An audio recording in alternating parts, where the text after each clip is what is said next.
November 12, 1942. The South Pacific Ocean, 200 nautical miles northwest of Guadalcanal.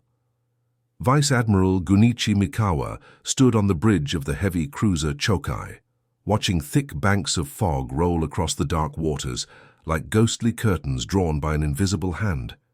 His fleet of 11 warships moved through the mist like phantoms from another age, their hulls barely visible even to each other at distances of less than 500 yards. The weather, he believed, with the certainty of a man who had spent 35 years at sea, was a gift from the heavens, nature's perfect curtain to shield his forces from enemy eyes as they approached the American positions, defending the crucial supply routes to Guadalcanal. The fog was so dense that lookouts reported visibility dropping below 300 yards in some sections. Sailors on deck had to strain their eyes to see the ship directly ahead of them in the formation. It was the kind of weather that made navigation treacherous, that required constant attention and precise seamanship just to maintain formation. But to Mikawa, every disadvantage the fog imposed on his own fleet was multiplied tenfold for any potential enemy. The Americans, he reasoned, would be completely blind in these conditions. What Admiral Mikawa could not have known, what no naval commander in history had yet fully comprehended, was that the ancient art of war had changed forever in ways invisible to the human eye. Before we dive into this story, make sure to subscribe to the channel and tell me in the comments where you're watching from. It really helps support the channel. This is the account of how one man's confidence in traditional naval warfare collided with a technology so revolutionary it would render fog, darkness, and distance almost meaningless, transforming not just one battle, but the entire future of naval combat across every ocean on Earth. Commander Tameichi Hara, captain of the destroyer Amatsukaze, recorded in his private log that morning with the careful precision that characterized all his writing. "The fog is so thick I can barely see the stern of my own ship from the bridge. The Admiral seems pleased, almost jubilant. He says the Americans will never detect us in these conditions.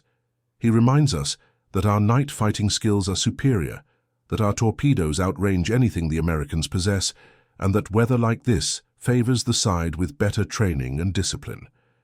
Hara had served in the Imperial Japanese Navy for 17 years, participating in operations from Shanghai to Pearl Harbor, from the Indian Ocean to the Central Pacific.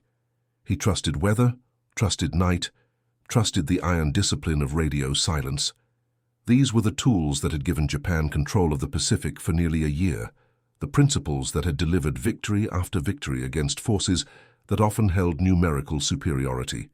Hara continued in his log, "Our formation consists of Chokai, Aoba, Kinugasa, and Furutaka as the main striking force, 4 heavy cruisers that together mount 32 8-inch guns.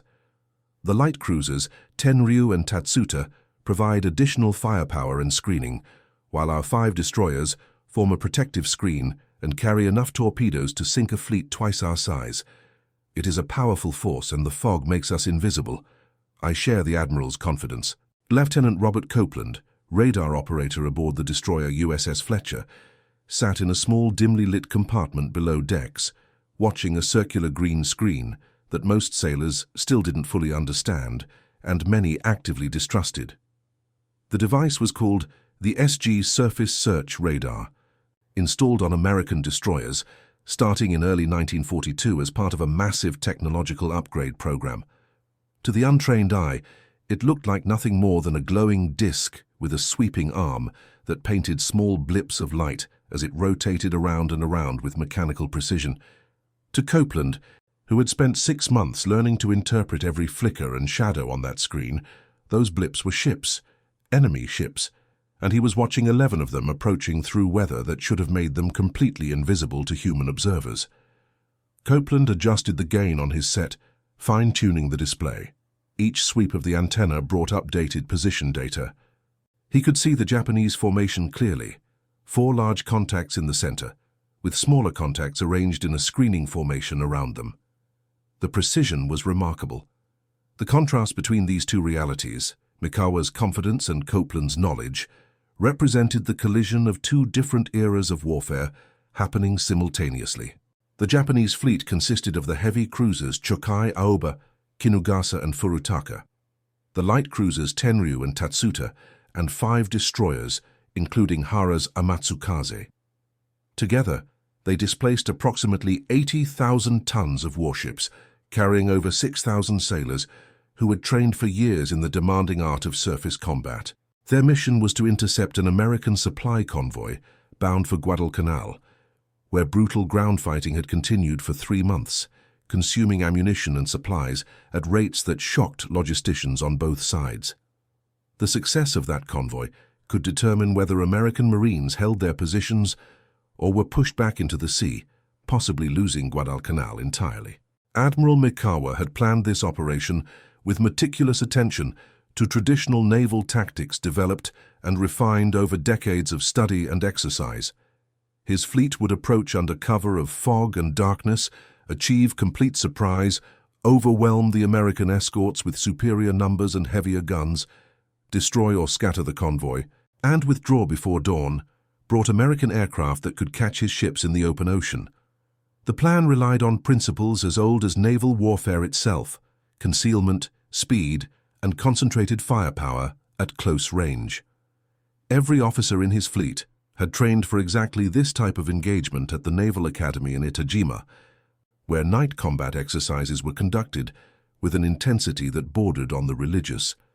Their doctrine emphasized night fighting, visual identification at close range, and the devastating power of the Type 93 torpedo, known to the Americans as the Long Lance, which could strike targets from 12 miles away with warheads containing over 1,000 pounds of explosives, enough to break the back of a cruiser or blow a destroyer in half. But Mikawa's planning, thorough as it was, operated within a framework of assumptions that were rapidly becoming obsolete. Chief among these assumptions was a simple principle: if you cannot see the enemy cannot see you. Captain Ernest Evans, commanding the destroyer USS Johnston, received the radar contact report from Fletcher at 0340 hours. He studied the plot showing 11 distinct contacts moving in formation at 18 knots. The information was so precise, it seemed almost surreal, all derived from reflected radio waves bouncing off steel hulls 40 miles away in complete darkness through dense fog. Evans, a Cherokee Indian from Oklahoma who had risen through the ranks through sheer competence and determination, called his department heads to the bridge. The officers assembled quickly, responding to the urgency in their captain's voice. "Gentlemen," he said, his voice calm but carrying an edge of anticipation that every man present recognized, "we have company coming. 11 ships, heavy units based on radar return strength, approaching from the northwest at 18 knots. They don't know we can see them. They think the fog is protecting them, making them invisible just like it would have made them invisible 5 years ago, or 50 years ago, or 500 years ago. Let's show them what a mistake that assumption is. Let's teach them that warfare has changed in ways they haven't begun to understand." The American task force consisted of 4 destroyers, Fletcher, Johnston, O'Bannon, and Nicholas, and 3 light cruisers, Atlanta, Juneau, and San Francisco, guarding 6 transport ships loaded with supplies desperately needed by the Marines on Guadalcanal. On paper, they were outgunned significantly. Mikawa's heavy cruisers each carried 8-inch guns that could hurl 250-pound shells over 20 miles with reasonable accuracy. The American destroyers primarily relied on 5-inch guns, effective at perhaps 10 miles under ideal conditions. The light cruisers mounted 6-inch guns, powerful but still outranged and outweighed by the Japanese heavy cruisers. In a traditional naval engagement fought at visual ranges with both sides maneuvering for position, the Japanese force would have held a decisive advantage. The heavier ships with the bigger guns would pound their lighter opponents into submission, and superior Japanese torpedo skills would likely finish any ships that tried to close the range. But this would not be a traditional engagement in any sense that Admiral Mikawa would have recognized from his training or experience. Lieutenant Commander Joseph Wiley, the operations officer aboard the light cruiser USS Atlanta, had studied the new radar technology extensively, reading every technical manual and after-action report he could get his hands on.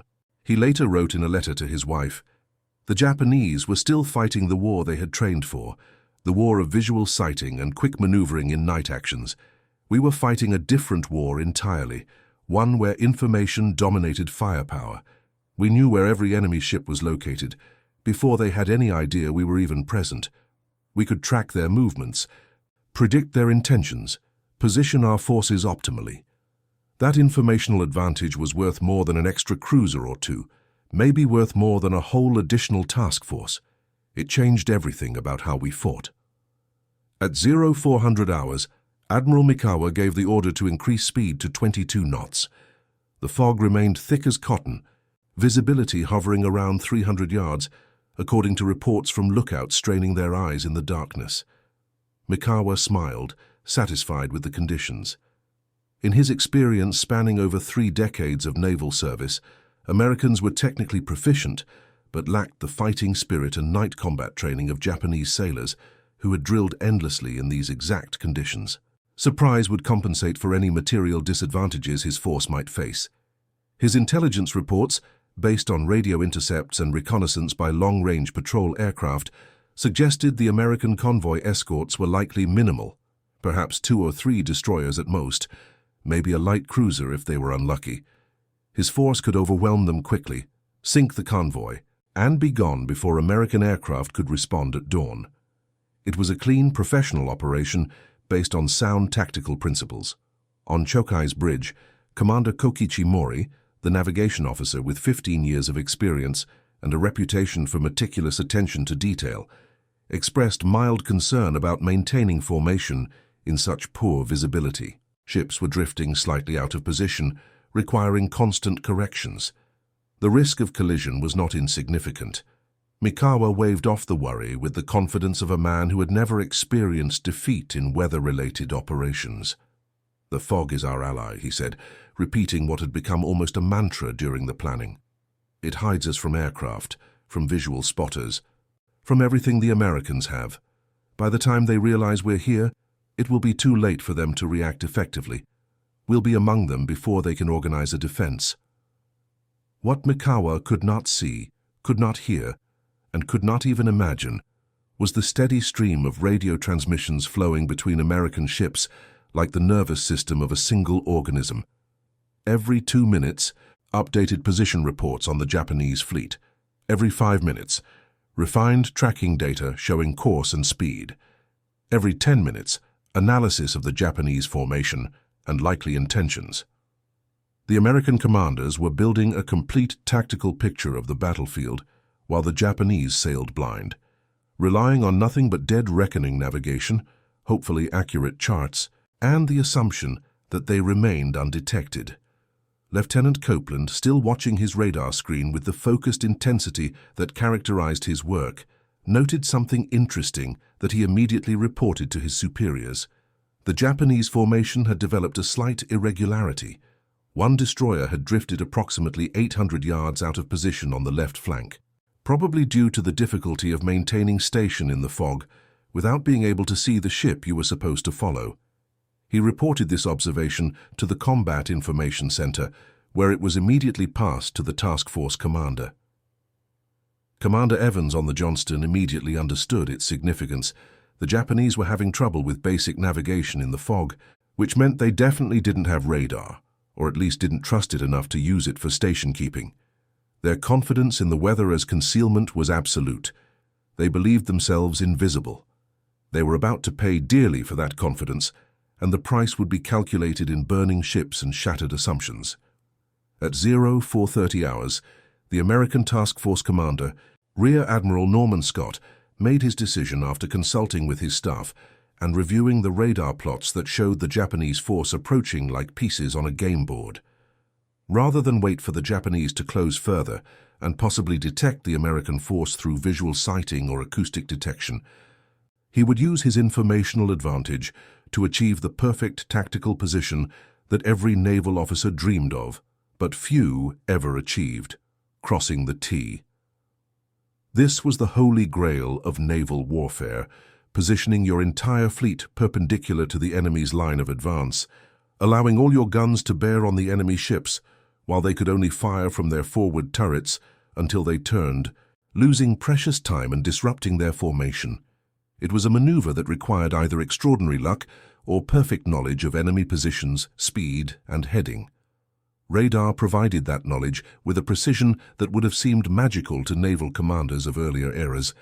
Scott's ships turned in unison, a coordinated movement that would have been nearly impossible in such fog without radio communication and radar guidance, showing each ship exactly where all the other ships were located. The 7 American warships formed a line running east-west, directly across the path the Japanese fleet was taking toward the convoy. Every gun that could fire was now pointed at the approaching enemy formation. Fire control radars were locked onto individual targets. Gun crews stood ready, shells loaded, awaiting only the order to fire. And still, incredibly, Admiral Mikawa had no idea the Americans were even present, let alone that they had achieved the perfect tactical position and were preparing to unleash devastating firepower on ships that wouldn't even know they were under attack until the first shells began landing. Ensign William Thomas, serving as a junior officer on the light cruiser USS Boise, recalled the tension of those minutes in testimony he later gave to naval historians. "We could see absolutely nothing with our eyes. The fog was like a grey wall even with our night-adapted vision, but the radar plot in the Combat Information Center showed the enemy ships approaching steadily, unaware, perfectly positioned for our guns, like targets in a training exercise. It felt surreal, almost like cheating. Every instinct developed through training said we should be worried, searching the darkness anxiously, uncertain about enemy positions. Instead, we were calm, informed, ready, waiting only for the order to fire. The Japanese had no idea what was about to happen to them. We knew their position to the nearest 100 yards. They didn't even know we existed.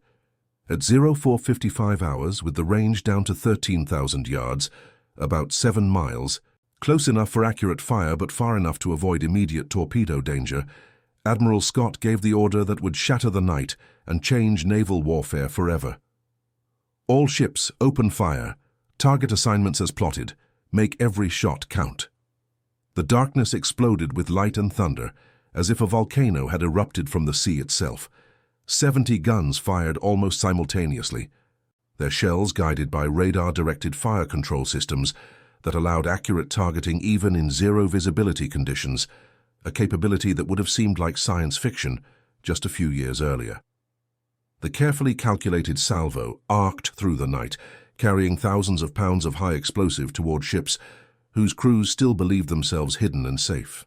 The Japanese had perhaps 15 seconds of confusion, time enough to realize something was wrong, but not enough to understand what or to react, before the first shells began landing among them with devastating accuracy. Aboard Chokai, Admiral Mikawa felt his ship shudder as 3 8-inch shells struck in rapid succession, 2 hitting the superstructure and 1 penetrating near the waterline. The bridge filled with smoke and screaming as fragments and debris filled the air. Communications equipment exploded. Windows shattered. He grabbed a speaking tube, shouting orders to the engine room and gunnery stations, but the responses were chaotic, panicked, confused. His ships were being hit by guns they couldn't see, from directions they hadn't anticipated, with accuracy that seemed impossible in such weather conditions. Training took over despite the shock. He ordered return fire and evasive maneuvers, but his gunners were shooting blindly at muzzle flashes, with no way to accurately range their targets or coordinate their fire.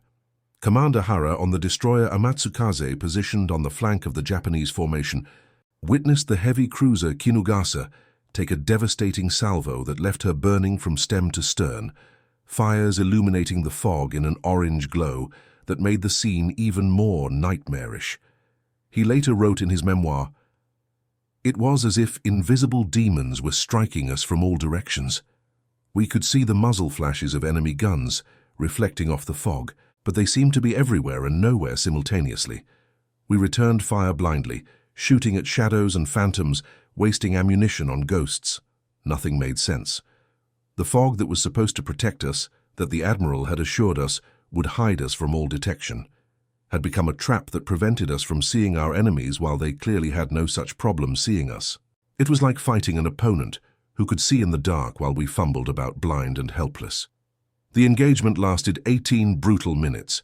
In that time, the American force fired over 2,000 shells, with a hit rate that naval analysts would later describe as unprecedented for night action. 3 Japanese heavy cruisers, Chokai, Kinugasa, and Ioba, suffered severe damage, their superstructures shredded, fires burning throughout, taking on water from multiple hits below the waterline. 2 destroyers were left dead in the water, their engines destroyed, steering gone, drifting helplessly as fires consumed them from within. The Japanese formation, which had advanced with such confidence just minutes before, disintegrated into chaos as ships turned in random directions, trying to escape an enemy they still couldn't properly locate, colliding with each other in some cases, firing at their own ships in others, discipline breaking down as officers tried desperately to understand what had happened and how to respond. Admiral Mikawa, with blood running down his face from a fragment wound that had narrowly missed his right eye, gave the order that no Japanese admiral ever wanted to give: withdraw at maximum speed. His flagship was taking on water at a rate that threatened to overwhelm the pumps. Fires burned below decks, filling compartments with toxic smoke, and he had lost all tactical control of his force as ships scattered in the fog. The mission was a complete failure. Not a single American ship had been hit. The convoy he had come to destroy would reach Guadalcanal without interference. As Chokai turned away, trailing smoke and listing slightly to port, Mikawa stood on what remained of his bridge and tried to understand what had happened. The fog was still thick. Visual visibility was still measured in hundreds of yards. The Americans should have been just as blind as his own ships, suffering from the same limitations. But somehow, impossibly, inexplicably, they had seen everything. The withdrawal became a running fight as American destroyers, guided by continuous radar tracking that never lost contact even as Japanese ships scattered in different directions, pursued the damaged vessels. Lieutenant Commander Eugene Fluckey, commanding the submarine USS Barb positioned along the probable retreat route based on intelligence estimates, received radio updates on the fleeing Japanese force with a level of detail that seemed almost unbelievable. He later commented, "We were given the speed, heading, and composition of the enemy force with such precision that we barely needed our periscope. The modern American Navy was sharing information in ways that would have been considered magic just a few years earlier. Every ship, every submarine, every aircraft was part of a network that saw the entire battlefield. By 0630 hours, with dawn beginning to break and the fog finally starting to lift, the Japanese fleet was in full retreat. Behind them, they left 2 destroyers sinking beneath the waves, hundreds of sailors in the water hoping for rescue, and a trail of debris and oil that stretched for miles. The American convoy they had intended to attack proceeded to Guadalcanal without incident, delivering 3,000 tons of supplies and ammunition that would prove crucial in the campaign that would eventually turn the tide in the Pacific. In the weeks following the engagement, Japanese naval intelligence struggled to understand what had occurred. Commander Hara submitted a detailed report describing a new American detection method that penetrates fog and darkness with seemingly impossible accuracy. But senior Japanese naval commanders, many of whom had spent their entire careers mastering traditional naval warfare, were slow to accept this conclusion. Many preferred to believe they had simply encountered bad luck. Perhaps American patrol aircraft had spotted them, despite the weather. Or perhaps there had been a submarine scouting ahead that had radioed positions. The idea that the Americans possessed a technological advantage, so dramatic, so revolutionary, seemed almost inconceivable to men who had built their careers on the assumption that Japanese training and fighting spirit could overcome any material disadvantage. Admiral Mikawa, recovering from his wounds in a hospital in Rabaul, read intelligence summaries about something called radar. The reports were fragmentary and confusing. Some described it as a ranging device for anti-aircraft guns, others as a type of radio detection for submarines. The full implications, that American ships could generate a complete tactical picture of the battlefield regardless of visibility, weather, or time of day, seemed too fantastic to be true. Surely, he thought, there must be limitations. Surely weather and geography and human skill still mattered in warfare, but they mattered less with each passing month. By mid-1943, American ships were equipped with increasingly sophisticated radar systems. The SG surface search radar that had proven so effective was supplemented by fire control radars that could track individual targets and guide guns with computer-assisted accuracy. American task forces operated in weather that would have paralyzed earlier fleets. They fought at night with the same effectiveness as daylight. They detected enemy forces at ranges that made traditional naval tactics based on visual sighting almost obsolete. Lieutenant Copeland, the radar operator whose steady reporting had been crucial to the American victory, received a commendation and promotion to lieutenant commander. But he later reflected on the broader significance of what he had witnessed. What struck me most wasn't the tactical victory, impressive as that was. It was the psychological impact. The Japanese admiral believed the fog would protect him. He based his entire operational plan on that belief, on principles that had worked for thousands of years. When it failed, when our radar saw through his hiding place as easily as seeing through glass, it must have been devastating. It wasn't just losing a battle. It was discovering that the fundamental rules of warfare had changed, and nobody had told you. That kind of revelation changes how you think about everything. The engagement, which came to be known as the Battle of Fog Sound in American naval records, represented more than just a tactical victory or even a technological demonstration. It marked a turning point in naval warfare as profound as the introduction of steam power or the ironclad ship. For thousands of years, naval commanders had relied on their eyes, on lookouts posted in crow's nests, on the visibility conditions that nature provided. The side that saw first usually won. Fog, darkness, and weather were forces that affected both sides equally, or so everyone believed throughout all of human history. Radar changed that equation fundamentally and irrevocably. Suddenly one side could see, while the other remained blind.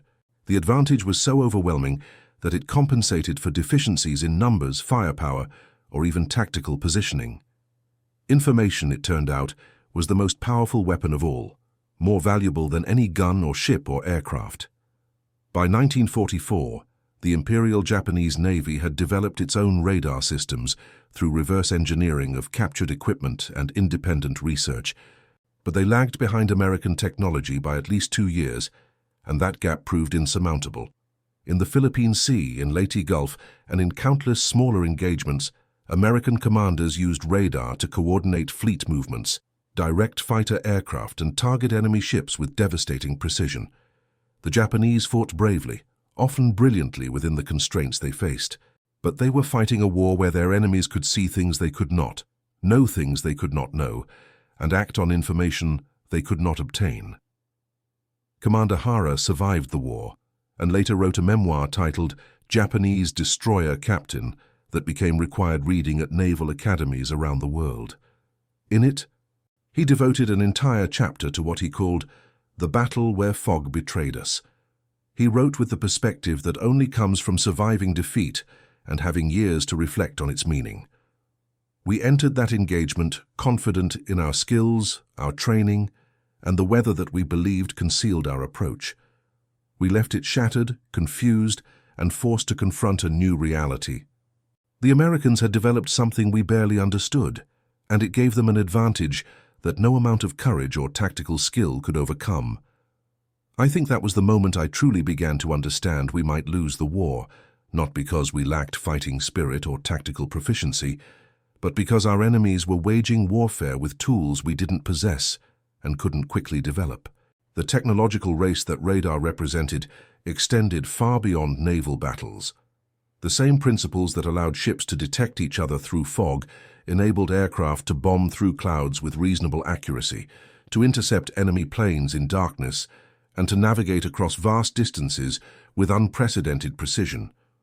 Radar became crucial for air defense, detecting incoming raids with enough warning to scramble fighters. It enabled submarine detection through improved surface search and eventually anti-submarine warfare radar.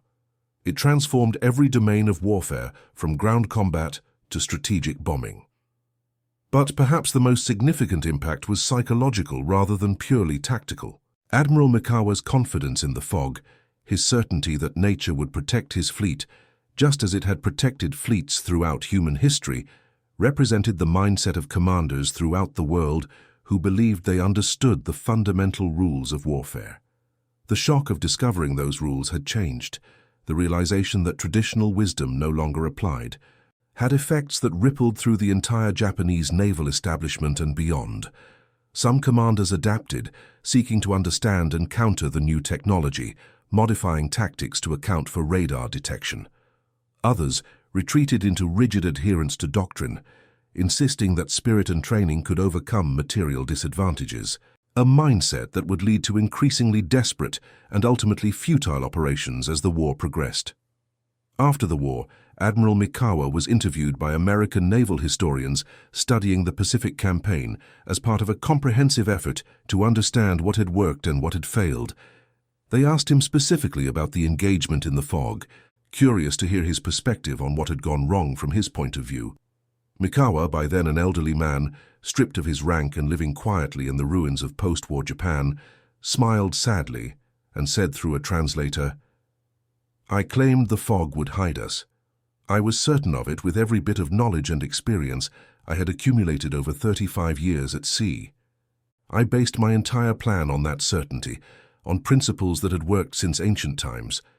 When your radar saw through that fog as if it didn't exist, saw every one of my ships, tracked our movements with impossible precision, and positioned your fleet perfectly to destroy us. That was when I understood the war was already lost, no matter how many battles remained to be fought. We were still fighting with the tools and thinking of the previous era while you had moved into the future. No amount of courage could bridge that gap. No amount of training could compensate for that disadvantage."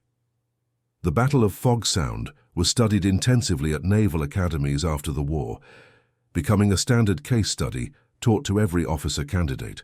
It illustrated how technology can invalidate traditional tactical wisdom almost overnight.